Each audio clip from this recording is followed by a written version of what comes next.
ಅಭಿವೃದ್ಧಿ ಬಗ್ಗೆ ಎಲ್ಲರೂ ಹೇಳಿದ್ರು. ಅಭಿವೃದ್ಧಿ ಮತ್ತೇನಾಗಿದೆ ಅವಾಗ ತರಗೇಟ್ ನನಗೆ ಎಲ್ಲರೂ ಗೊತ್ತಿರೋ ವಿಷಯನೇ. ಅದ್ರ ಬಗ್ಗೆ ನಾವು ಹೇಳೋದೇನು ಅಗತ್ಯ ಇಲ್ಲ. ಈಗ ನಮ್ಮಲ್ಲೆಲ್ಲ ಅದೇ ಹೇಳ್ತಾರೆ, ಓದಲಿಲ್ಲ ಗೊತ್ತಿರೋ ವಿಷಯನೇ ಇದೆ. ನಾವು ಹೇಳೋದೇ ಪುಸ್ತಕ ಬಗ್ಗೆ ಏನು ಮಾತಾಡೋದು ನೆಸಸರಿ ಇಲ್ಲ. ಸೊ ನಾವೆಲ್ಲರೂ ಏನು ಈಗ ನಮ್ಮ ಕಲಬುರಗಿ ಅಭಿವೃದ್ಧಿ ಆಗಬೇಕು, ನಮ್ಮ ಬೆಳವಣಿಗೆ ಅಭಿವೃದ್ಧಿ ಆಗ್ಬೇಕಂದ್ರೆ ನಾವು ಕಾಂಗ್ರೆಸ್ ಪಕ್ಷದ ಅಭಿವೃದ್ಧಿ ನನ್ನನ್ನು ಗೆಲ್ಲಿಸಬೇಕಂತ ನಮ್ಮ ಕಳಕಳಿಯಾಗಿ ಬಂದಿಲ್ಲ. ಇನ್ನೊಂದು ಚುನಾವಣೆ ಯಾಕೆ ಮುಖ್ಯವಾಗಿದೆ ಅಂದರೆ ನಮ್ಮ ಕಲಬುರಗಿ ಕ್ಷೇತ್ರ ದೇಶದ ಗಮನ ಸೆಳೆದಿದೆ, ಅದರಲ್ಲಿ ಕರ್ನಾಟಕ ಎಂಟೈರ್ ಇಂಡಿಯಾ, ಯಾಕಂದ್ರೆ ನಮ್ಗೆ ಗೊತ್ತಿದೆ. ಸೊ ಹಾಗಾಗಿ ನಾವೆಲ್ಲರೂ ಕಾಂಗ್ರೆಸ್ ಪಕ್ಷಕ್ಕೆ ವೋಟ್ ಹಾಕಬೇಕಿದೆ, ಪಕ್ಷಕ್ಕೆ ವೋಟ್ ಹಾಕಬೇಕು. ಮತ್ತೆ ನೀವೆಲ್ಲರೂ ವೋಟ್ ಹಾಕಲು ನಾವು ಆಶೀರ್ವಾದ ಮಾಡಿ ನಮಗೆ ಕಳಿಸಿದ್ರೆ ಕಲಬುರಗಿಯ ಧ್ವನಿಯಾಗಿ ನಾವು ಪಾರ್ಲಿಮೆಂಟ್ ಕೆಲಸ ಮಾಡ್ತೀವಿ ಅಂತ ಭರವಸೆ.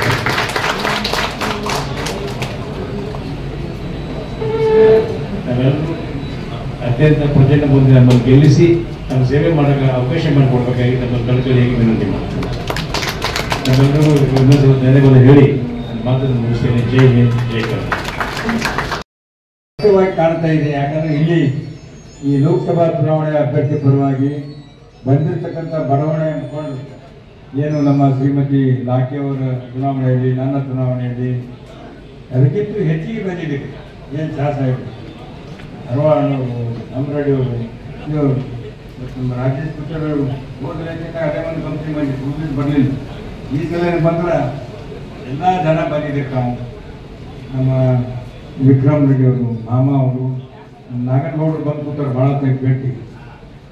ಎಲ್ಲ ಜನ ಏನಪ್ಪ ಅಂದ್ರೆ ಈ ಸಲ ನಾವೆಲ್ಲ ಬಂದಿರ್ತಾವೆಲ್ಲರೂ ಹಂಸಾಪೂರ್ವಕವಾಗಿ ಮತ ಹಾಕಿದ್ರೆ ಈ ಬಡಾವಣೆಯಲ್ಲಿ ಹೆಚ್ಚಿನ ನೀರು ಬರ್ತದೆ. ಯಾಕೆ ಹಾಕ್ತಾರೆ ಎರಡೇ ಒಂದು, ಹಾಕಿ ನೋಡಿರಿ ಕೆಲಸ ಮಾಡಲಾರ್ದ ಬೇಕು, ಕೆಲಸನೂ ಮಾಡೋದು ಬೇಡ. ನಮ್ಮ ಸಾಹೇಬರು ಇದ್ದಾಗ ಏನು ಮಾಡಿದ್ರು, ರೈಲ್ವೆ ಡಿವಿಷನ್ ಮುಗಿಸ್ಬೇಕಾಗಿಲ್ಲ, ಟೆಕ್ಸ್ಟೈಲ್ ಪಾರ್ಕ್ ಸ್ಟಾರ್ಟ್ ಮಾಡಬೇಕಾಗಿಲ್ಲ, ನಾನು ಸ್ಮಾರ್ಟ್ ಸಿಟಿ ಮಾಡಬೇಕು ಮಾಡಲಿಲ್ಲ.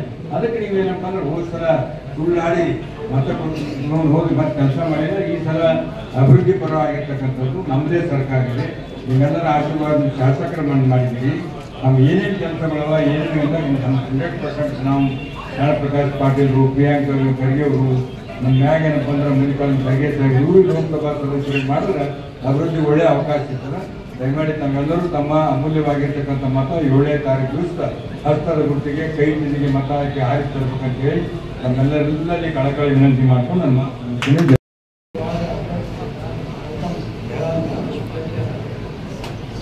ಮೊದಲನೇದಾಗಿ ನಮ್ಮ ಶಾಸಕರಿಗೆ ನಾನು ನೋಡಿದ್ದೀರ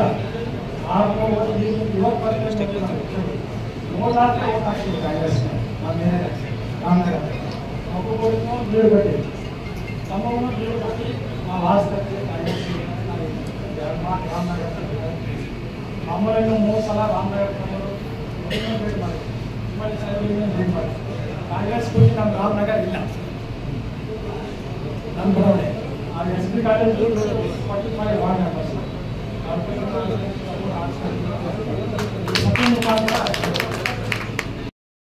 ಕೇಂದ್ರ ಬಿಂದುವಾಗಿರುವಂಥ ಕಾಂಗ್ರೆಸ್ ಅಭ್ಯರ್ಥಿಯಾಗಿರುವಂಥ ನಮ್ಮ ಆತ್ಮೀಯರಾಗಿರುವಂಥ ರಾಧಾಕೃಷ್ಣ ಸಾಹೇಬ್ರೆ ಮತ್ತು ಈ ಭಾಗದ MLA ಆಗಿರುವಂಥ ನಮ್ಮ ಪಾಟೀಲ್ ಅವರಿಗೆ ಮತ್ತು ಎಲ್ಲ ಗಣ್ಯಮಾನ್ಯರೇ, ಇವತ್ತು ನಾವು ನಮ್ಮ ವಾರ್ಡಿಂದ ಕಾಂಗ್ರೆಸ್ ಪಕ್ಷಕ್ಕೆ ನಾವು ಆಸೆ ತಂದಿದ್ದೀವಿ ಮತ್ತು ನಮ್ಮ ಎಲ್ಲ ಗುಲ್ಬರ್ಗ ನಾರ್ತ್ ಆಗಿರಲಿ ಸೌತ್ ಆಗಿರಲಿ ನಮ್ಮ ಕಾಂಗ್ರೆಸ್ ಪಕ್ಷ ಜಯಗಳಿಸಿದೆ. ಈಗಾಗಲೇ ನಮ್ಮ ಅಜಯ್ ಸಿಂಗ್ ಸಾಹೇಬರಾಗಿರಲಿ, ಶರಣ್ ಪ್ರಕಾಶ್ ಸಾಹೇಬರಾಗಿರಲಿ ನಾವು 100% ಗೆದ್ದಿದ್ದೀವಿ ಅಂತ ಹೇಳಿದ್ದಾರೆ. ಅದನ್ನು ನಾವು ತಗೊಂಡು ನಾವು ಮನೆಯಲ್ಲಿ ಕೂತಿರೋ ನಡೆಯಲ್ಲ. ಇವತ್ತು ನಾವೆಲ್ಲರೂ ಕೂಡ ನಮ್ಮ ಜವಾಬ್ದಾರಿ ಹೆಚ್ಚಿನ ಜವಾಬ್ದಾರಿಯಾಗಿದೆ. ಯಾಕಂದರೆ ನಮಗೆಲ್ಲರಿಗೂ ಗೊತ್ತಿದ್ದಂಗೆ ನಾವು ಬಹಳ ಜನ ಮತ ಹಾಕಲಿಕ್ಕೆ ಹೋಗೋದಿಲ್ಲ. ಇದು ಬಹಳ ಇಂಪಾರ್ಟೆಂಟ್ ಇದೆ ಇವತ್ತು. ಯಾಕಂದರೆ ನಮಗೆ ಗೊತ್ತಿದೆ ರಾಧಾಕೃಷ್ಣ ಸಾಹೇಬರು ಎಂಥ ವ್ಯಕ್ತಿ ಅಂತ. ಇವತ್ತು ಏನು ಗುಲ್ಬರ್ಗಾ ಡಿಸ್ಟ್ರಿಕ್ಟಲ್ಲಿ ಕಾಂಗ್ರೆಸ್ ಪಕ್ಷ ಜಯ ಗಳಿಸಿದೆ, ಅವರು ಎಲೆಮರೆಕಾಯಿಯಂತೆ ಹಿಂದೆ ಇದ್ದು ನಮ್ಮ ಕಾಂಗ್ರೆಸ್ ಪಕ್ಷವನ್ನು ಜಯ ಗಳಿಸಿದ್ದಾರೆ. ಇಂಥ ಒಂದು ವ್ಯಕ್ತಿಗೆ ನಾವು ಲೋಕಸಭೆಗೆ ಕಳಿಸಲಿಲ್ಲ ಅಂದ್ರೆ ಇದು ನಮ್ದು ದೊಡ್ಡ ತಪ್ಪಾಗತ್ತೆ. ಅದಕ್ಕೆ ಸಾಹೇಬ್ರು ಹೇಳಿದ್ರು, ಇವತ್ತು ನಾವು ಎಲ್ಲಿ ಹೋಗ್ತೀವಿ, ಎಲ್ಲಿ ಇರ್ತೀವಿ, ಎಲ್ಲಿ ಕೂಡ್ತೀವಿ, ನಾವು ಇನ್ನೂ ಕೇವಲ ಒಂದು 8 ದಿನ ಮಾತ್ರ ಇದೆ. ನಮ್ದು ಯಾವುದೇ ಕೆಲಸ ಇರಲಿ ಅವ್ರು ಎದುರು ನಿಂತು ನಾವು ಕೆಲಸ ಮಾಡ್ಬೇಕಂತಿಲ್ಲ. ನಾವು ಎಲ್ಲೇ ಇದ್ರೂ ಕೂಡ ಒಂದು ನಮ್ಮ ಕಾಂಗ್ರೆಸ್ ಪಕ್ಷ ಜಯ ಗಳಿಸಿ ಇವತ್ತು ನಾವು ಲೋಕಸಭಾ ಕಳಿಸಿದ್ರೆ ನಮ್ಮ ಸಾಹೇಬರು ಮಲ್ಲಿಕಾರ್ಜುನ್ ಖರ್ಗೆ ಸಾಹೇಬರು ಒಂದು ಪ್ರೈಮ್ ಮಿನಿಸ್ಟರ್ ಆಗುವಂತ ಒಂದು ಸಂದರ್ಭ ಬಂದಿದೆ. ಈಗ ಅದನ್ನ ನಾವು ಕಳ್ಕೊಂಡ್ರೆ ಮತ್ತೆ ಲಾಸ್ಟ್ ಟೈಮ್ ಅಂದಂಗೆ ಅನ್ಬೇಕಾಗ್ತದೆ, ಸಾಹೇಬ್ರೆಲ್ಲ ಕೆಲಸ ಮಾಡ್ಯಾರಪ್ಪ, ನಾವು ದೊಡ್ಡ ತಪ್ಪು ಮಾಡೀವಿ ಅಂತ ಹೇಳಿ. ಆ ತಪ್ಪು ಇನ್ನೊಮ್ಮೆ ಆಗ್ಲಿಕ್ಕೆ ನಾವು ಎಲ್ಲರೂ ಏನ್ ಕೂತಿದ್ದೀವಿ ಎಲ್ಲರೂ ನಾವು ಒಂದು ಜವಾಬ್ದಾರಿ ಸ್ಥಾನದಲ್ಲಿದ್ದೀವಿ. ನಾವು ಎಲ್ಲಾ ಪಕ್ಷದ ರಾಜಕೀಯ ನೋಡಿದ್ದೀವಿ.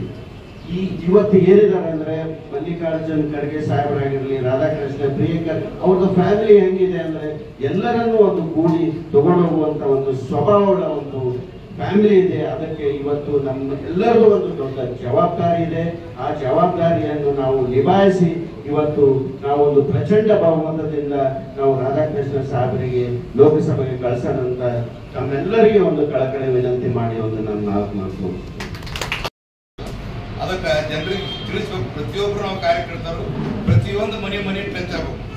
ನಾವು ವೇದಿಕೆಗೆ ನಾವು ಕ್ಯಾಂಡಿಡೇಟ್ ಕೂಡ ಹೋಗಿ ಕ್ಯಾಂಡಿಡೇಟ್ ಸಂಘಟನೆ ಇದ್ದು ಭಾಷಣ ಗೀಷಣ ಮಾಡೋಕ್ಕಿಂತ ಮುಂಚೆ ನನ್ನ ಅಭಿಪ್ರಾಯ ಪ್ರತಿಯೊಬ್ಬರು ನಾವು ವೋಟರ್ಸ್ಗೆ ನಮ್ಮ ವರ್ಕರು ಎಲ್ಲೇ ಇರಲಿ ನಿಮ್ಮ ತನ್ನೋಮರ ಧನಲ್ಲಿದ್ದು ಎಷ್ಟು ನಿಮ್ಗೆ ಸಹಾಯ ಆಗ್ತದ. ಸುತ್ತ 4 ಮನೆಗೆ ಈ ಲಗ್ನ ಮುಹೂರ್ತ ಹೋಗ್ತೇವೆ. ಲಗ್ನ ಮುಹೂರ್ತ ಹೋದ ಶುರು ಮಾಡಿದೆವು ನಾವು. ಎಲ್ಲರಿಗೆ ಕೈ ಜೋಡಿಸೋದು ಎಲ್ಲ ಮಾಡೋದು ಅದು ಎಲ್ಲರೂ ಅಂತ ಕರೆಕ್ಟಲ್ಲಿ ಕರೆ ಪಾಪ ಹೋಸ್ತರ ಸಾಹೇಬ್ರು ಭಾಳ ಅನ್ಯಾಯ ಆಯಿತು. ಅವ್ರು ಮಾಡಿದ ಕೆಲಸಗಳ ಬಗ್ಗೆ ಈಗ ನಮ್ಗೆ ಅರಿವಾಗ್ಯದ. ನಾವು ಭಾಳ ಪಶ್ಚಾತ್ತಾಪ.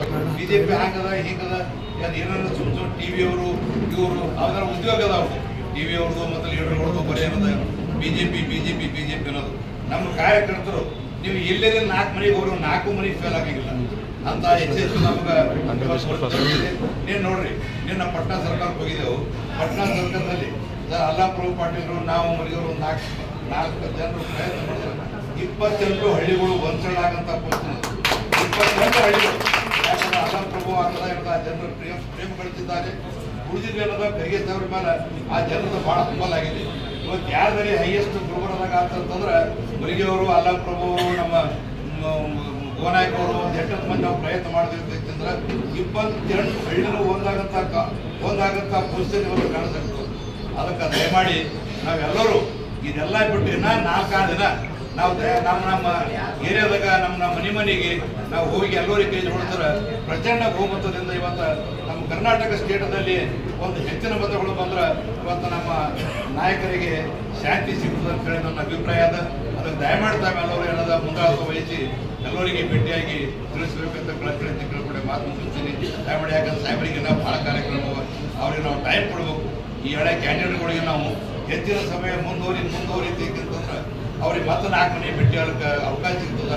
ಅಂತ ಅವಕಾಶವನ್ನು ಎಲ್ಲರೂ ಮಾಡಿಕೊಡ್ಬೇಕು ತಿಳ್ಕೊಂಡ್ರೆ ಮಾತು ತಿಳಿಸ್ತಾ ಇದ್ದೀನಿ.